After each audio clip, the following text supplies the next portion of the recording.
Bonjour, ici René Vincent Chiboula sur Alta TV dans votre émission Communauté en Action. Ce matin, nous avons le privilège de recevoir Marc Parisien qui va nous parler un peu sur ce qui se passe au niveau de la francophonie d'une manière générale, mais précisément à l'école Gabriel Roy, où il y a des inquiétudes par rapport à ce qui se passe et aux décisions du conseil scolaire Centre-Nord. Et il y a eu des inquiétudes par rapport à certaines décisions qui ont été prises et Marc est là pour nous en parler. Bonjour Marc. Bonjour. Alors pouvez-vous vous présenter à notre public pour qu'on sache qui est Marc exactement? Je suis un parent de l'école publique Gabriel Roy et puis je représente un groupe de parents qui se bat pour les droits de l'éducation francophone publique au sein du conseil scolaire Centre-Nord. Dernièrement, on a vu la semaine passée la frappe et quelques membres du comité ad hoc qui a été créé par le conseil l'année dernière. Et on a vu que ces membres venaient de parler de leur démission. Mais on vous a vu intervenir. D'abord, qu'est-ce que vous pensez de cette démission, sachant que vous n'êtes peut-être pas membre de ce comité, mais qu'est-ce que vous pensez du message que Frappe lance maintenant? Je crois que la démission était nécessaire.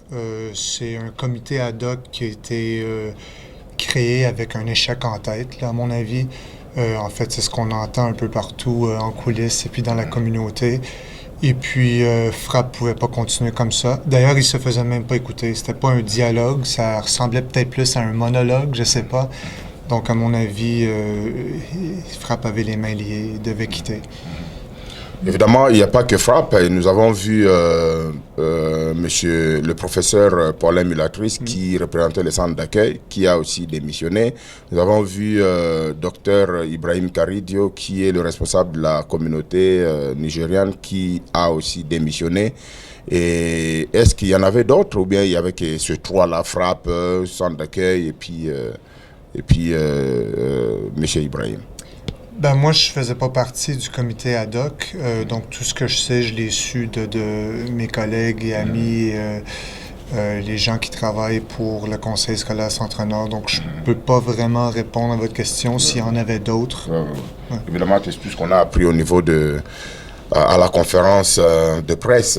Donc, c'est ça. Alors, mais on vous a vu intervenir quand même par rapport à un dossier assez épineux au niveau de Gabriel Roy. Qu'est-ce qui se passe exactement?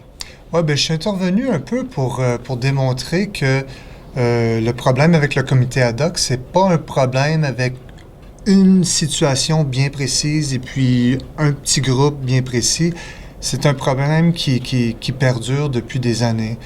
On entend des mots comme mépris, manque de respect, discrimination, propos déplacés, manque flagrant de dialogue. Et puis nous, avec notre petit groupe de parents, on utilise souvent les mêmes mots, les mêmes termes.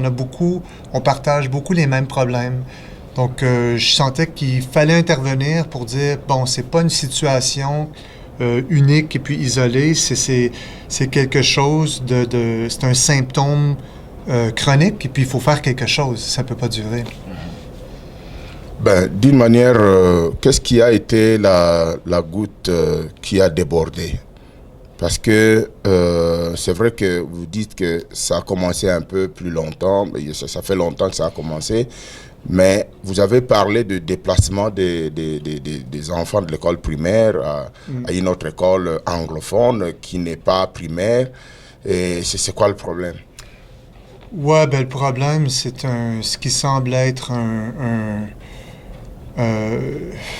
manque de bonne volonté qui, comme je disais, qui dure depuis des années. Donc, ce qui est arrivé, c'est que le conseil scolaire a annulé sa réunion du mois de mai, la réunion publique où les parents ou les membres de la communauté peuvent y assister, pour 2 jours plus tard organiser une réunion à huis clos.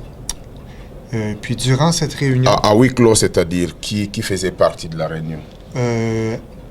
À ce que je sache, nos conseillers scolaires, donc nos élus scolaires, et puis le directeur général du conseil scolaire Centre-Nord. Il y avait peut-être d'autres employés du conseil, je ne sais pas. On n'a pas tous les détails sur les réunions à huis clos si on n'y est pas. Donc, si on veut bien comprendre, les parents n'étaient pas concernés. Les parents n'étaient pas invités à cette réunion. Ou peut-être les comités des parents, si on veut le dire. Ben, non seulement ils n'étaient pas invités, mais il n'y avait personne qui savait que cette réunion avait lieu. Donc, on l'a su après le fait. Okay.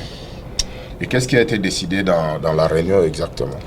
Ben, une des choses qui a été décidée, c'est que sans consulter les parents, sans consulter la direction, le conseil scolaire a décidé qu'il fallait déménager le volet élémentaire de l'école publique Gabriel Roy à l'école St. Kevin's Catholic School.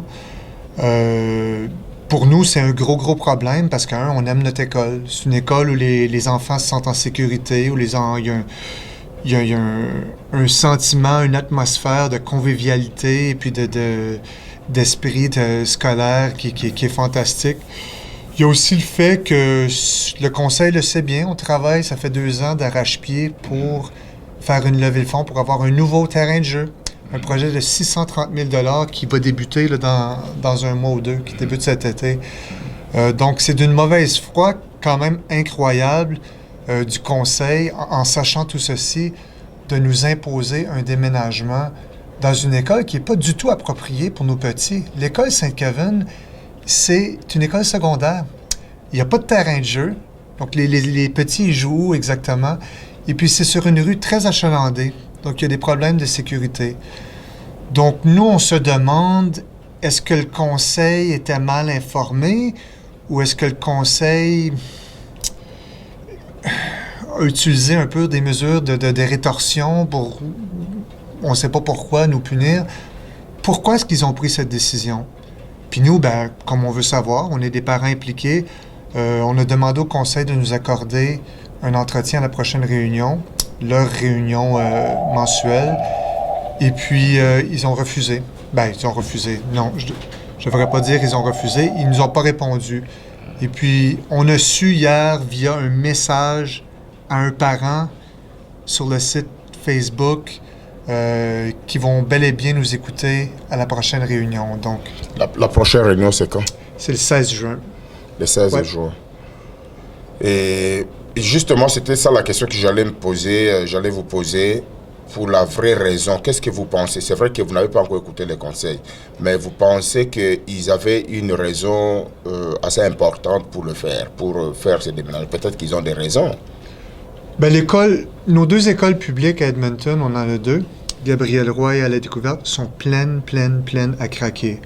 À mon avis, c'est en grande partie à cause d'un manque de planification. C'est mon avis. Donc, il faut trouver une solution à ces écoles qui sont vraiment très pleines. Là. Même les portables c'est plein à craquer. Par contre, la décision qu'ils ont prise, c'est pas la bonne. Il y a plusieurs alternatives, il y a plusieurs options. Et puis, au lieu de consulter les parents, consulter les directions d'école, ils ont décidé tout bonnement, comme ça, de façon complètement unilatérale, d'y aller avec un déménagement des petits à l'école Saint-Kevin.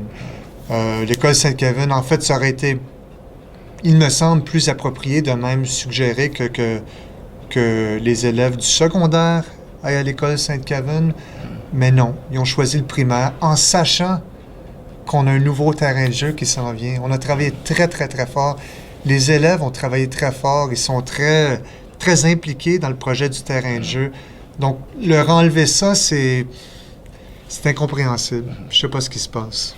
Est-ce que vous ne trouvez pas qu'au lieu d'attendre le 16 juin, évidemment, c'est pas loin, c'est peut-être dans 2 semaines, là, mais est-ce que, vu l'importance de la chose, si la décision a été déjà prise, y a-t-il possibilité de faire peut-être une délégation pour aller voir le conseil au lieu d'attendre tout ce temps, à moins que si la décision n'est pas encore opérationnelle ou ce qui a été décidé n'est pas encore faisable? Est-ce qu'il y a nécessité d'aller auprès du conseil et peut-être s'enquérir des vraies informations? Peut-être qu'ils ont eu des raisons à le faire, mais juste pour savoir bien. Parce que là, c'est vrai qu'il y a mécontentement, mais à les écouter, peut-être qu'il y aurait des raisons qui pourraient justifier cette décision.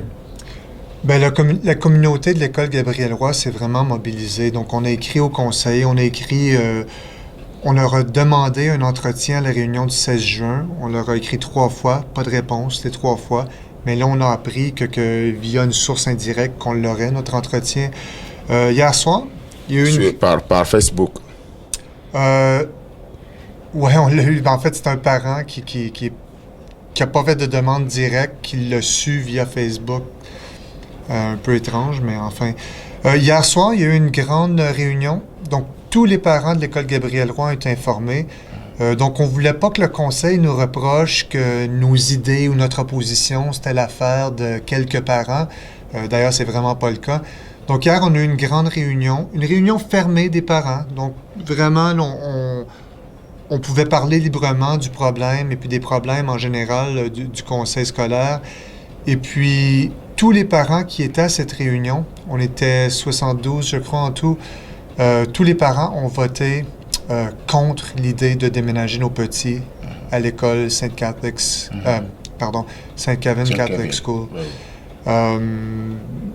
Est-ce que c'est notre travail de le faire? Oui, il faut consulter nos parents, il faut se parler en tant que communauté de parents, mais ça aurait été quand même bien que le conseil nous demande notre avis aussi. C'est quand même une décision qui affecte plusieurs familles, souvent de façon très négative. Hein. Quelle est la position de la direction, alors, pour l'instant? Bon, la direction ne veut pas déménager les petits à Sainte-Kevin. Eux, ils nous encouragent puis ils nous soutiennent complètement. Ils soutiennent les parents. Puis, comme je disais, on a voté. On a voté sur la décision, disons les différentes options. L'option 1 étant, on fait ce que le conseil nous demande, on déménage nos petits à Sainte-Kevin, puis il y avait d'autres options aussi de proposer. Et puis l'option 1 du déménagement à Sainte-Kevin a été rejetée à l'unanimité. Les parents ne veulent pas. Et puis, il ne faut pas oublier, le conseil scolaire Centre-Nord, c'est un conseil public. C'est un conseil qui fonctionne avec l'argent de nos impôts. C'est un conseil avec des élus scolaires, des élus qui nous représentent. Mais est-ce qu'ils nous représentent vraiment? Ça fait combien de temps que vous avez, vous faites partie du conseil de l'école, disons, le comité des parents de l'école Gabriel-Roy?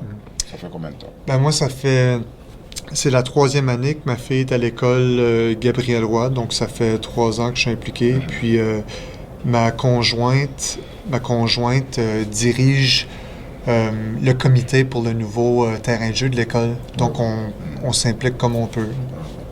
Et faisant partie de la communauté francophone ici, comme vous voyez les écoles qui fonctionnent au sein de cette communauté, quelle serait, d'après vous, l'école qui a plus de difficultés? Parlant du fonctionnement, vous avez tout à l'heure parlé de la planification, tout et tout. Quelle serait l'école dans les conseils scolaires Centre-Nord qui aurait plus de problèmes dans son fonctionnement? Ben, je suis pas un spécialiste en la matière, mais ce que j'ai vu de mes propres yeux, et puis ce que j'ai entendu, et puis tout ce qui se dit, il y a quand même des problèmes assez criants à notre 2e école publique, l'école à la découverte dans le nord de la ville. Les parents sont très fiers et puis travaillent très fort pour en faire une belle école, mais c'est une école qui est pleine à craquer. C'est une école où il y a des locaux, il n'y a pas de fenêtres, il y a à peine de bibliothèque, donc il y a presque pas de livres pour les petits. C'est une école qui est partagée avec une école d'Edmonton Public, et puis il n'y a vraiment pas d'espace pour grandir l'école, et puis on se demande, il y a des besoins qui sont absolument criants, et puis on commence à peine à parler de trouver une nouvelle école, trouver des nouveaux locaux, un nouvel édifice, quelque chose, une solution. Puis moi, je trouve ça triste quand même parce qu'il y a plein de choses qui se passent au conseil. En 2 ans, on va avoir ouvert 4 nouvelles écoles, toutes à l'extérieur de la ville. Et puis c'est bien, il faut ouvrir des écoles, on subvient aux besoins de notre communauté. Mais on a des besoins avec nos écoles qui existent en ce moment aussi. On a des grands besoins à l'école Gabriel-Roy. On a des grands besoins à l'école à la découverte. Et puis, il faut les régler. C'est ça, ça va pas partir comme ça du jour au lendemain. Puis si vous voulez, on peut se parler un peu de ce qui est, à mon avis, la racine du problème. Oui, bien sûr. Avant de parler de la racine du problème, parce que c'était ma prochaine question, mais j'aimerais quand même savoir si, à la découverte, parce que ça, je voulais vous entendre dire ça, si à la découverte serait une école qui est la plus difficile dans le fonctionnement, avec tous ces défis que nous voyons et que nous entendons. Il y a eu une nouvelle nomination d'un nouveau directeur qui va commencer là-bas ou qui a déjà commencé, je ne sais pas, et M. Firmin qui doit prendre la direction de cette école. Et curieusement, M. Firmin fait partie de la communauté immigrante dont la pétition peut-être a été faite au sujet de l'embauche des immigrants et plus particulièrement de l'Afrique noire. Et là, on trouve une école difficile, mais qui a été confiée à un immigrant. Pensez-vous que ce serait une bonne idée que ce soit Firmin qui dirige cette école avec tous ces défis? Ou ce serait peut-être une préparation, ou je ne sais pas moi, est-ce que Firmin aurait peut-être à redresser ce problème, ou quels sont les défis que vous voyez par rapport à l'embauche justement de cette personne à la direction de l'école à la découverte? Moi, je ne peux pas me prononcer parce que le monsieur qui est embauché, Firmin, je ne le connais pas du tout. Mais je connais assez bien la directrice qui était là avant. Et puis, une personne qui a travaillé très, très fort pour son école, hyper dévouée. Mais ça ne se fait pas tout seul. Hein. Ça se fait pas tout seul. Redresser une situation difficile comme celle-là, une situation qui s'est créée depuis des années, hein, c'est pas arrivé comme ça d'une année à l'autre. Ça va prendre beaucoup d'aide, de la communauté et puis du conseil scolaire. Ça va prendre des ressources, ça va prendre de la créativité, ça va prendre du gros travail acharné. À mon avis, puis n'étant pas spécialiste, là, je dis ça comme ça, ça va prendre le travail de plusieurs gens à plusieurs niveaux pour redresser la situation de nos écoles publiques. Ben écoutez, si on voulait maintenant parler de la racine, pourquoi il y a toute cette panoplie des problèmes, de défis, de l'insatisfaction, pour vous, quelle est la racine?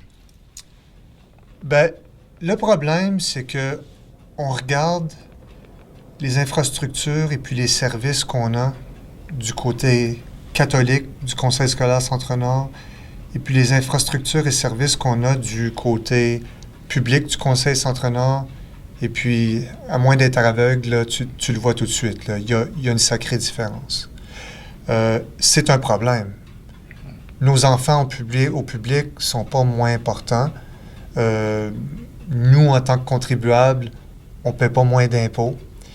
Qu'est-ce qui se passe? Moi, je veux savoir ce qui se passe. Nous, on ne demande pas plus, on demande la même chose. Puis, à mon avis, la racine du problème, c'est que on a un conseil scolaire qui a une gouvernance qui nous maintient dans une position minoritaire parce qu'il y a 5 conseillers catholiques et puis 2 conseillers publics.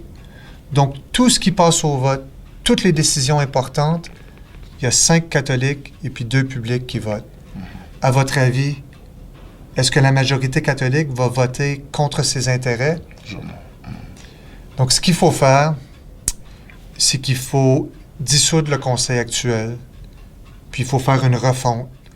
Puis ça va prendre soit un nouveau conseil public ou soit une représentation égale de conseillers scolaires. Donc, 50% conseillers catholiques, 50% conseillers publics. C'est d'ailleurs ce qu'ils font à Calgary. Hein. À Calgary, il y a plus d'élèves au niveau public, du côté du public que du côté du catholique. Mais quand même, c'est 50-50 parce que le ministre ne voulait pas qu'il y ait personne en situation minoritaire. Quand tu as quelqu'un en situation minoritaire, c'est certain que tu vas avoir des mécontents. Mais est-ce que le vote des conseillers n'est pas peut-être le fait qu'il y a plus d'écoles catholiques et peu d'écoles publiques? Est-ce que le vote fait, est-ce que ça a un rôle à jouer par rapport au nombre de conseillers et surtout au nombre disons, les ressortissants de chacune des concessions? Est-ce que les confessions plutôt? Il faut se poser la question, est-ce que c'est la cause ou c'est la conséquence? S'il y a plus de conseillers catholiques qui veulent plus d'écoles catholiques, il n'y en a pas beaucoup d'écoles publiques. Donc, il y a des enfants qui iraient pas en temps normal dans une école catholique, qui se retrouvent dans des écoles catholiques. D'ailleurs, il y en a plusieurs. Peut-être pas de mauvaise chose, mais quand même, on y a droit à l'éducation francophone publique. La Cour suprême l'a dit. Donc, il faut créer nos écoles, il faut créer des écoles pour subvenir à ce besoin, pour protéger notre droit à nous aussi. Les catholiques, ils ont des droits, on l'entend souvent, mais tu répares pas un mal avec un mal. Nous aussi, on a nos droits. Et puis, nous, on se voit pas, on se dit, il n'y a pas de eux, il n'y a pas de nous, il y a juste des nous. Nous, on se voit comme une communauté franco-albertaine unie. Et puis d'ailleurs, quand on pose la question en public aux gens, une grande majorité des gens se disent en faveur d'une représentation 50-50 au Conseil, une refonte des changements qui changerait cette situation d'avoir un groupe qui est toujours minoritaire. Puis il faut pas... On se souviendra qu'il n'y a pas si longtemps, en Alberta, c'était les francophones qui étaient minoritaires. Donc les anglophones décidaient tout pour nous au niveau scolaire. Est-ce qu'on en était heureux? Pas du tout. Et puis, on a eu éventuellement, à travers multiples combats, nos propres écoles francophones. Donc moi, je trouve ça vraiment triste qu'on vit un peu une situation analogue où, à l'intérieur d'un même conseil, il y a un groupe qui est minoritaire. Est-ce qu'il y a plus d'étudiants, est-ce qu'il y a plus d'élèves catholiques, il y a plus d'élèves publics dans le conseil Centre-Nord? Je suis pas certain parce qu'on n'a pas les données. Donc, il faudrait faire vraiment un vrai sondage ou évaluer la vraie demande. Parce qu'en ce moment, ce qu'on regarde, c'est, on a des données qui sont très vieilles. Hein? Ça date de plusieurs années, puis on le sait, la communauté franco-albertaine change très rapidement, notamment à cause de nouvelles immigrations, et puis les gens bougent, une économie basée sur les ressources naturelles. Donc, les données sont très vieilles, et puis deux, malheureusement, c'est basé sur les électeurs. Et puis, est-ce qu'il y a que des électeurs qui envoient des enfants à l'école? Non. Moi, ma femme ne peut pas voter. Elle n'est pas canadienne, elle est américaine. Et puis, il y a tout plein de parents du Conseil scolaire Centre-Nord qui ne sont pas canadiens. Donc, leur vote ne compte pas. Quand on évalue la demande pour l'éducation catholique ou publique, on ne compte pas du tout ces gens-là. Moi, je trouve ça triste parce que le conseil scolaire se cache derrière les détails techniques. Ils disent, selon tel ou tel statut et règlement, on peut compter que les électeurs. Et puis, pourquoi? Pourquoi se cacher derrière des détails techniques? Ce qu'il faut faire, c'est évaluer la vraie demande. Les enfants, ils vont y aller à l'école. On va remplir nos écoles publiques. Puis pourquoi? Parce qu'on a... Puis je vais vous donner un exemple. L'année dernière, on a regardé un peu ce que le Conseil avait évalué comme progression de 2009 à 2013 du côté catholique et du côté public. Et puis le Conseil scolaire a surestimé les changements dans l'effectif dans les effectifs du côté catholique d'1%, mais du côté public de 18%. Donc, j'ai dit surestimé, je veux dire, ils ont sous-estimé la progression du côté catholique de 1%, puis du côté public de 18%. Donc, bon, ça arrive, ils n'ont pas fait une belle analyse, mais tu réajustes le tir, et puis t'en fais... tu répares un peu les situations qui vont mal. Mais s'il faut parler de changement, parce que c'est vrai qu'il y a un peu ce langage qu'on écoute ces derniers temps, changement du conseil, démission du conseil, démission de la direction, mais est-ce que c'est ça la solution? Est-ce que si peut-être que, comme il y a ce changement au niveau de la francophonie albertaine, il n'y a pas possibilité de demander à ce conseil de s'adapter au changement, et peut-être de voir la vitesse avec laquelle ce changement arrive et s'adapter. Est-ce que c'est vraiment la solution qui est dissolution, comme vous l'avez dit tantôt, ou peut-être démission, comme on l'entend à la conférence de presse la fois passée, on a entendu ce genre de propos qui sortent pas clairement, mais on sent le langage sous coulisses et c'est ça qui se dit. Mais est-ce que c'est là la solution? Moi, je vais le dire haut et clair, là, il n'y aura pas d'ambiguïté. Oui, c'est la solution. On ne peut pas continuer avec 5% de conseillers catholiques et 2% de conseillers publics. On ne peut pas. Ça ne va jamais marcher. Il faut faire comme à Calgary. Il y a un précédent dans la province, à Calgary, dans une ville qui ressemble beaucoup à Edmonton, hein, une autre ville d'1 million, avec des francophones. Oui, on n'a peut-être pas la même historique, on n'a pas les mêmes groupes, et puis il y a toujours des différences, mais quand même, s'ils ont la représentation 50-50 à Calgary, ça nous l'apprend ici à Edmonton, puis ça nous l'apprend pas aux prochaines élections scolaires, ça nous l'apprend aujourd'hui. Ben, merci beaucoup, Marc Parisien. On vous suit dans ce combat, on vous suit dans ces discussions. On voudrait entendre parler de vous par rapport à l'évolution de cette situation. Merci. Merci d'être passé dans nos studios. Bonne journée. Merci à vous, chers téléspectateurs. C'était donc René Vincent qui recevait Marc Parisien, qui est un membre du comité des parents de l'école Gabriel Roy, qui nous a parlé des inquiétudes qui s'y règnent maintenant. Et on va suivre ce dossier de près et voir comment est-ce que ça va évoluer. Et on va s'approcher aussi du conseil pour connaître leur avis, parce qu'il serait important de connaître, d'écouter les deux parts pour connaître la vraie problématique. Merci et à la prochaine.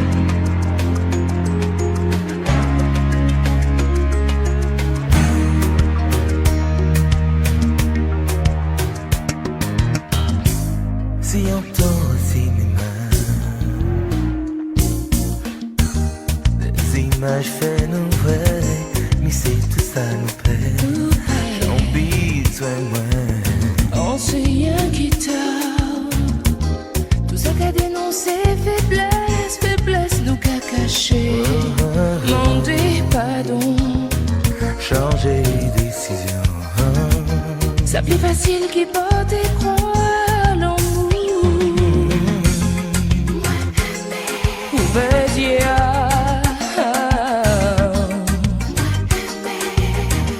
oulez-moi là toujours.